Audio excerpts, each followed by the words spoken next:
is a program which features people, successful individuals from various walks of life. They are less known heroes who believe in their dreams and have conviction to live their full potential.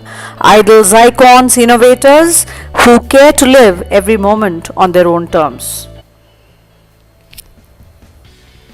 Hi everyone, welcome to another edition of Success Mantra. And in these various programs, we have been featuring people from various walks of life who are not only COVID warriors and who have done a lot for society, but also they have professions which are making a lot of difference to mankind. Today, we have somebody really,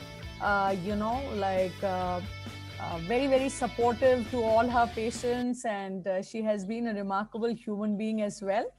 Dr. Anshum Aneja Arora, consultant pulmonologist, All India gold medalist in respiratory medicine, and fellow of American Society of Chest Physician. So it is such a blessing that in these times of COVID and various pandemic that's hitting the world across, we have such a person with us who is going to not only talk about herself, but enlighten us a little more about what we can do right during these times. So welcome, Anshum. Welcome to the show. Thank you. Thank you. Thank you so much, Sonali. Thank you. It's really a pleasure to have you on Success Mantra, where we feature people like you who have been making a lot of difference to the world. Before we go ahead, I just, for the benefit of our audience, if you could just tell a little bit about yourself and how you came into this practice. Yeah. Okay. So, greetings from Gurgaon. So I'm a practicing pulmonologist at Gurgaon, and I think now pulmonology is so popular thanks to COVID that everybody understands what it is. So I deal with chest medicine and respiratory diseases. So, as an introduction, I think it started in the year 2002. When I completed my schooling, and my parents were my back pressure behind you. We think that you have the caliber of becoming a doctor and you should go into medicine. And then when I joined my medical school, I completed my MBBS, and I was very inspired by some of my female professors, actually, who was a pulmonologist. So the passion with which he would see the patients, and the love and the warmth, that really caught my attention. And I know I'm not trying to be gender biased, but there was a lot of female people, females who had a lot of influence on me because I could correlate so well somehow with them. And so one of those professors in my pediatrics HOD, and I knew that this is where I want to be. I have to join medicine, and that's my branch. So worked upon it, got into medicine, in chest medicine, and years and years and years of training, and that's where I am today. So it's almost 10 years now since I'm here in this field, and I'm enjoying it. And I think seeing my patients happy, I think I'm doing justice to it, and just pray that every day I am able to do that better. Yeah. Wonderful, wonderful. So, Anshum, we also see that you're a gold medalist and, very, what should I say, very academically oriented. So, is that how you were always, or is it the passion for your subject which kind of triggered this? Yeah, I would say I was a bit ambitious ever since, when I joined medical school, I went there with a purpose. So for me, every day, it was reminding myself again that my parents have sent me and I have come here for a reason. So every day counts, every second counts. So I would balance everything in life. I always wanted to do that. So I would have fun, I would enjoy my teens, and yet studies were very important. So I think academically, that was there, which helped me. I kind of topped all my university exams, right? From Wow. my second professional onwards. So that was always a, push. The teachers were happy, the parents were happy. Nice. So it's kind of a positive feedback that you keep getting. But at the same time, I think that not everybody can hold a same position. Everybody Mhm. cannot be on that position. And I don't think position is what counts. Mhm. It's just that if you want to do something, there are various ways to approach it. So Right. some of my friends may not have got those top positions, but they're doing really well in their practice even now Mhm. because they know what they're dealing with and they are excelling in their field. Right. So yes, being a gold medalist and all, it adds, it helps, but I don't think that's the only criteria for Mhm. being successful or being happy in what you're doing. Wonderful, wonderful. So, from my personal experience, you were like a God sent person for us when, of Oh, course, thank you. my husband went through his challenges almost three, Yes. 4 years back, right? As we Yeah. got introduced. And of course, my daughter got so influenced by you that she is very keen on pursuing medicine, and she's Oh, also how looking lovely. at me. So you are definitely very inspiring, doctor. Not only because you inspire others, but also because of the style of work that you do. The approach that you have in explaining, in going into the depth of things, and not superficially treating was absolutely amazing and fantastic that we came across. And I still feel bad about leaving Gurgaon because one of my trusted doctors are missing in Bangalore. So Uh, fantastic. So one of the Thank things, you. yeah, absolutely.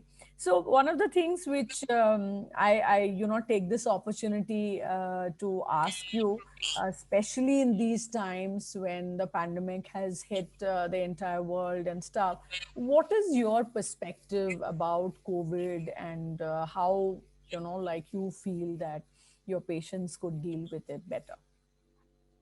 Yeah. So, see, for us, COVID, it is something that was long pending, I think. Mhm. There are so many viral diseases otherwise also in the world that people were not giving due attention to what hygiene, what, good practices mean. We got so carried away with humanity and socially adjusting to the norms of society Mhm. that we actually became very irresponsible. So, COVID is for me, it's just another viral disease. But this virus is the one which has taught the society that, we have to start behaving nicely now. Mhm. Um, Patients, as such, they just have to be mindful of the basics. If Mhm. you in your day-to-day living are able to take care of general hygiene of covering your mouth when you cough, sneezing, just cover it with your arm. If people start doing it in everyday life, then viral diseases will be much less. And history dictates that every century, it's the natural selection process. Mhm. Nature will take over at some point of time. Mhm. And if you are not on track, if you are not justifying yourself in this world, then it will take a toll. So, uh, I think this is a learning lesson. And if you see the positive aspect out of it, people will really start living a healthier and better life post COVID. Yes, it's a very, very tough time because it hit us at the wrong time, and the winters were approaching. So the Mhm. casualties were more and people were not ready with it. Mhm. But I think now, from henceforth, I think we'll have healthier lives because now we know how to, deal with it. So for my patients also, I just keep advising them. I tell them that if your immunity is low, you take Mhm. more precautions. But Sure. you have to get ahead with your normal life and Mhm. do that with the precautions. You'll be fine. Sure. And it's not that everybody will have a severe COVID infection. Mhm. Most of the patients have mild to moderate infections and they recover very soon. Most people nowadays who are coming to us don't even know they had COVID. They're just coming with some post COVID cough. And incidentally, on their investigations, we're able to detect that they had COVID. So now the mortality and everything is much less because we know how to deal better with it. Right. And it will also start passing off like a flu, Mm. which was at one point of time again a pandemic. Sure. Across nations it was there, and now we know that we get vaccinated each year for it, and we Mm. we should be Mm. fine. So Yeah. it's just a learning lesson in life, I think, COVID. And yes, my heart, breaks for the people who've lost their family members. Hmm. But it's natural selection. The nature has taken its toll. That's all Sure. it is. Sure. And the other thing is, while the vaccine is in its way and stuff, there's a lot of discussion stating that there'll be different strains.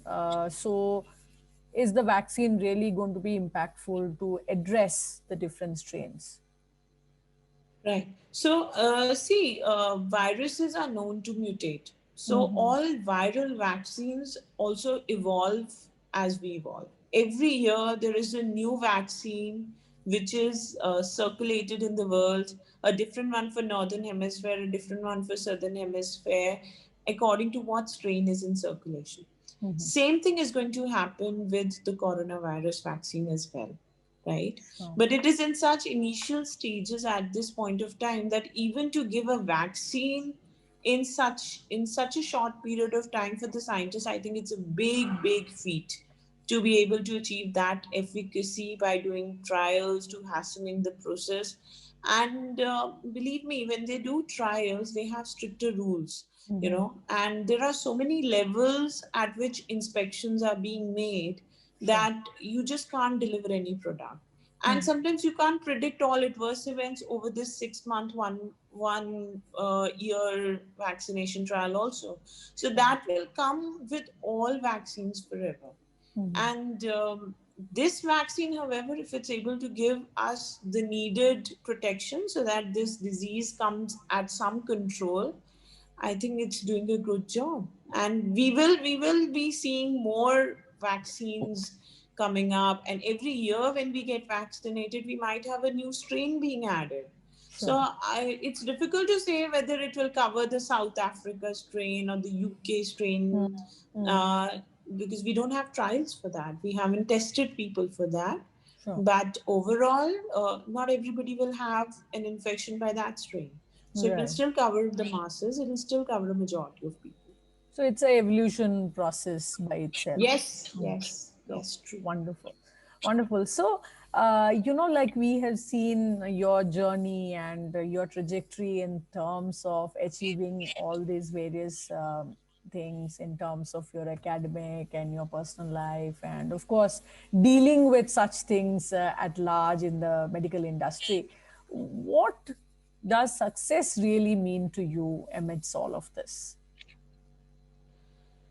So I think it all success boils down to a state where you feel proud of what you're doing, Mhm. and you're emotionally joyous about your life. You feel the purpose of your life has been solved, or you're on the right path.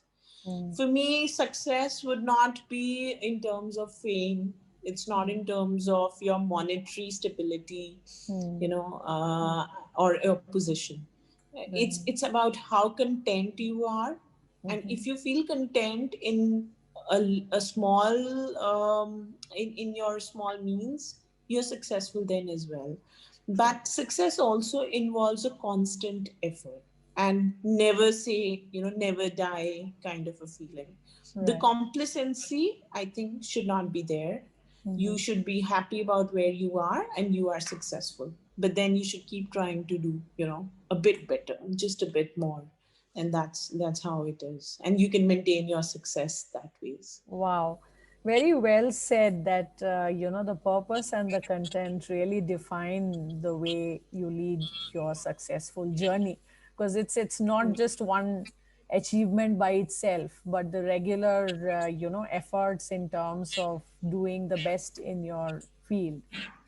Fantastic.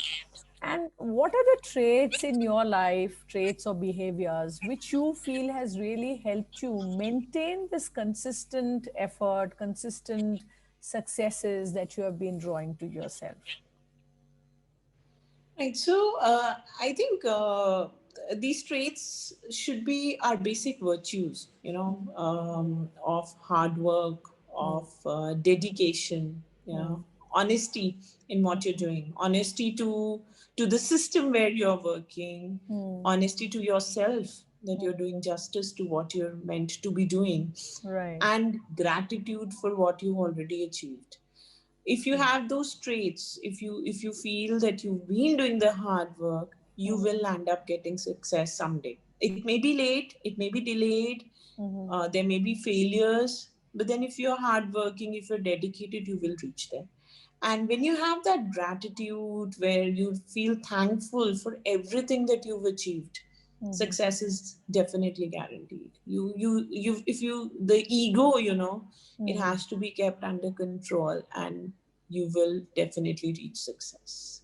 That's Beautiful, important. beautiful. I think, this element of gratitude is something which, is very important that we most often forget, right? Because even during Yes. COVID times, people were like, okay, I'm in a generation where I'm going through this. Why am I facing this, right?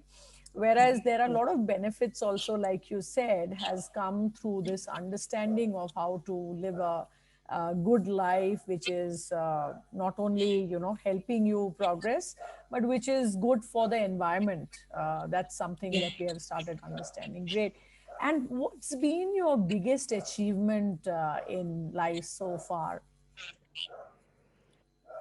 Well, that's a tough one. So as you said, it wouldn't be, for me, there's no one landmark that I Mm, would say that this has helped me succeed.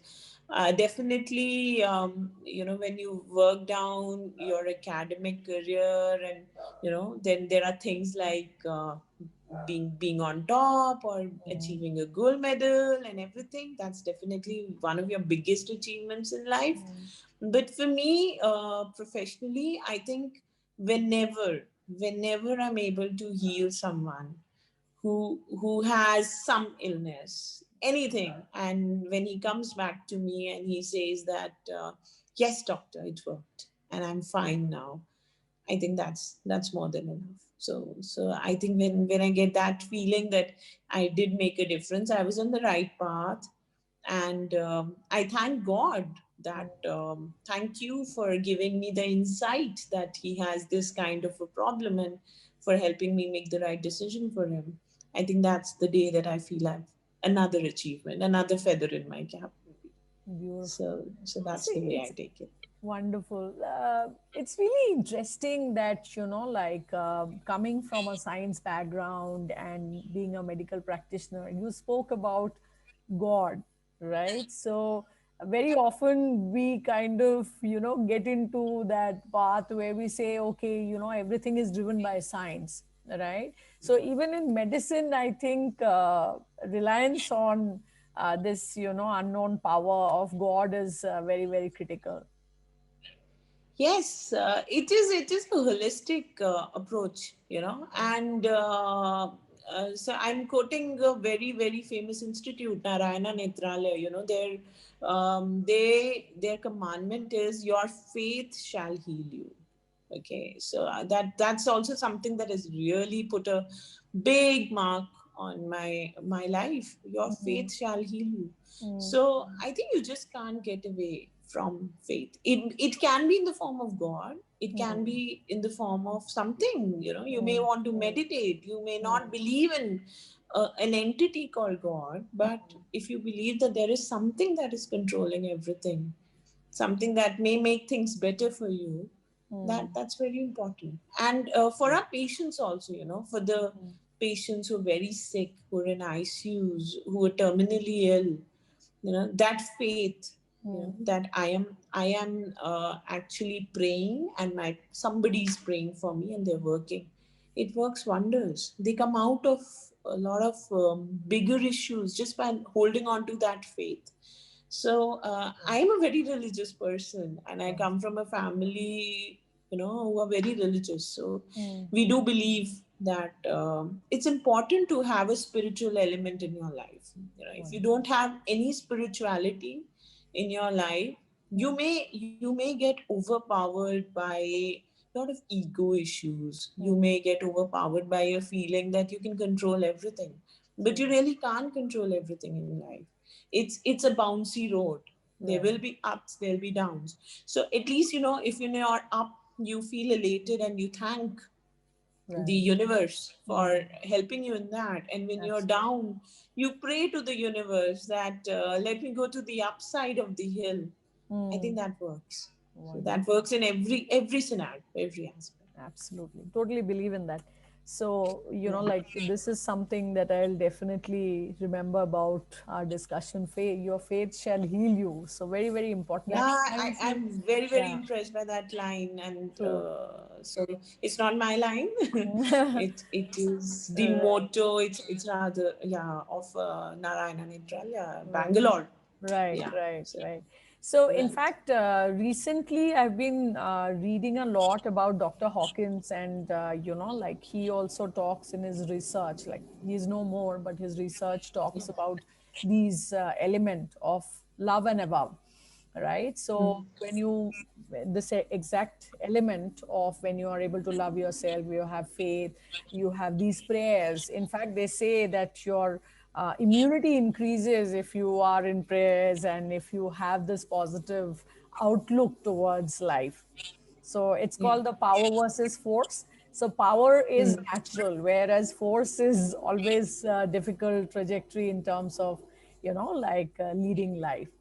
Wonderful. So, Anshum, also we all have various role models who inspire us in our journey and who play a whole different role in terms of getting us from where we are to where we want to be. So, who has Yeah. been this person or people in your life?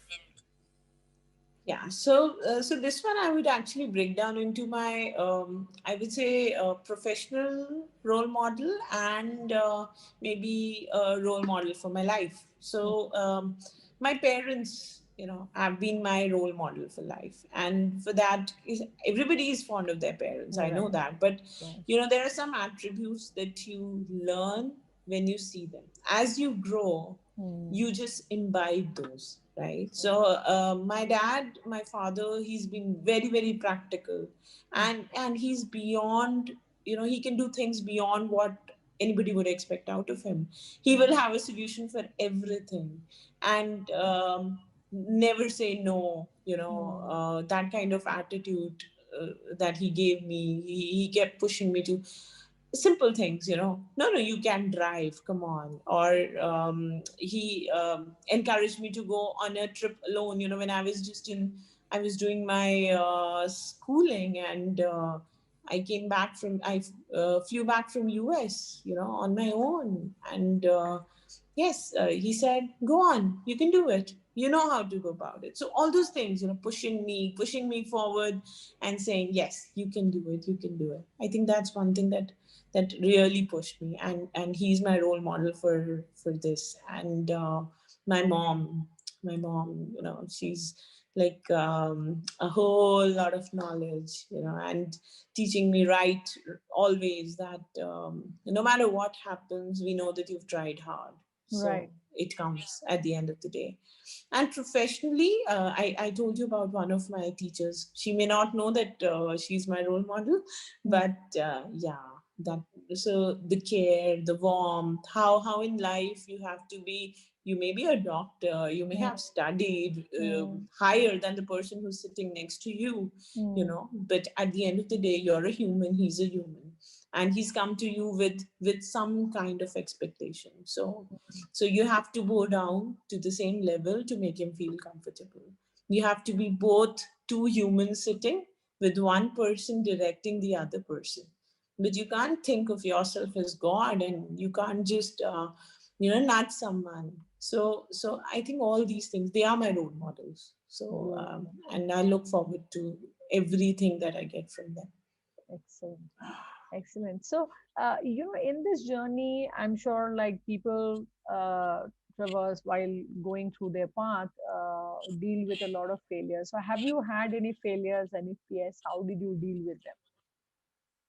Yes, so it is a path where you are bound to not receive sometimes what you think Mm, you deserve, mhm, or things may not come to you at the time you want them to, right? So if I quote for an example, so when I was doing my entrance for postgraduate examination, so I was expected to do wonders because I was the best student of the class. So my teachers, they expected me to score the highest and get into AIMS or PGI or some of the top institutes of the country.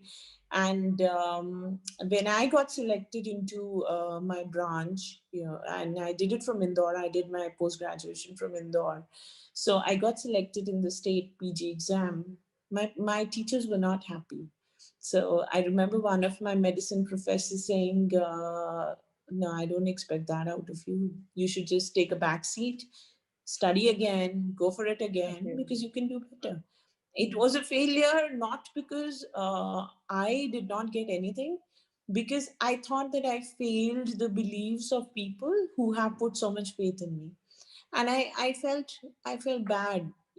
I felt that maybe I should not be happy about what I would have got. But I thought, this is what I have chosen for myself. My instinct says it's the right call, mhm, and I'll make them feel proud of it when I move forward. So I will convert this into something that they feel that is much better and I deserve it. So when I completed my post grad, I came back to Delhi. mm, I did a super specialization. So I joined another course. I joined DNB in the same field that I had studied in. I wanted to do it again, and then I wanted to do the European exam. I wanted to get a European diplomat. So I went ahead. I did that. So I did not stop there. So it was a failure because I thought that the people who trusted in me, they feel that I've let them down. But then I tried to convert that failure into success. And today, whatever I am, I'm because of the same branch or the same course that I selected then. And I think I took a right call, not waiting for another year. true. So I think sometimes content with what you thought, your first instinct sometimes is the right instinct. Sometimes you should not worry about what the world is talking about you. Mm, mm, You should not worry that this is a failure because the world sees us that way. mhm, If you are not happy with your decision or your call and you want to bounce back, you want to wait it out, I think you could do that. But if you feel the world is not happy about it, but you're content, I'm sure your satisfaction with your choice will lead you to success later. So, wonderful. so Wonderful. that's the way it goes. Amazing. So, like I would say I have another question linked to that, because currently across the world a lot of turmoil is on, not only personally health issues, others, but professionally also a lot of people are going through different kind of crossroads. So what's your advice for people at large in terms of prioritization, or in terms of how they could look at this new uh, new normal, I would say. So, if you mean in their career, in their A sense of combination living, in the sense of living, in life at large. yeah. So, for those who basically their job profiles changed, for people who were doing something else and now they had a complete shutdown, I think it has given an opportunity for everybody to explore Mhm, something that they never thought of themselves, to mhm, explore a new avenue, to explore a new interest where they're able to invest more time. So it has given an opportunity for people to think out of the box. Sure. We were kind of quite mechanical in what we were doing in our daily living. Take, for instance, doctors. Right. We are used to seeing patients in our cabin. Hmm. I could never ever imagine not using a stethoscope. Now, I'm one person who would examine everybody in a fixed format because I don't want to miss out on points. So even if you don't tell me that your nose is blocked and I feel your cough is related to your nose, I will see it and I will examine it. Which doesn't happen with everybody. So that's my Right. approach of things. Hmm. So not being able to examine a patient physically and yet give him, heal him, offer him help by a virtual consult was something that was never dreamt of. I did not even like typing in a in a laptop because I thought my hand prescription works well. So I changed it, and we changed it. We have now got adjusted to the new normal, and we're able to do a lot of justice to it. And now we feel everybody doesn't need to come all the way down to a doctor's clinic and sit outside and wait, because some things can be sorted out on a telephonic interview. So Hmm. that's the way we change. And for other professionals, so they've found Right. new venues, new areas. See, everybody who is working hard and is dedicated towards achieving something, he will find a way. Sure. It's, if you are dedicated, Hmm. you will find a way. It's just a Right. matter of time. So I would say now we've all got adjusted to the pandemic. We know what we're dealing with, and just move on. Just go ahead with your life and find the ways that you can make a better living out of things and go ahead with it. Wow. So change your aspects. That's Right. how you're about to do it. Wonderful. Change is the only constant, and we need to Yes. continuously learn how to deal with every change. Wonderful. So, thank you so much, Dr. Anshum, for making time and, of course, for telling us how we can lead a nice, healthy life in spite of what's going on. What is this one, mantra, success mantra, or life mantra that you would like to leave our audience with? So I think the one mantra would be keep moving. Don't be static. Just keep moving, and you will reach where you have to. What is destined will come to you. Keep Oh, wow. going. Awesome. Keep moving. That's really, really nice. Works always, works in every aspect. You lose weight, you stay fit, you keep moving, you keep thinking, you keep moving your brain, and everything keeps moving. The life goes ahead. So just work on it, and it'll be fine. Wonderful. Thank you so much. And Thank you so much. Thank you. with all the great work that you are bringing our way, looking forward to connect with you when I'm in Gurgaon. Yes, real soon. Yeah. Thank you. Thanks. Bye. Take care. Bye.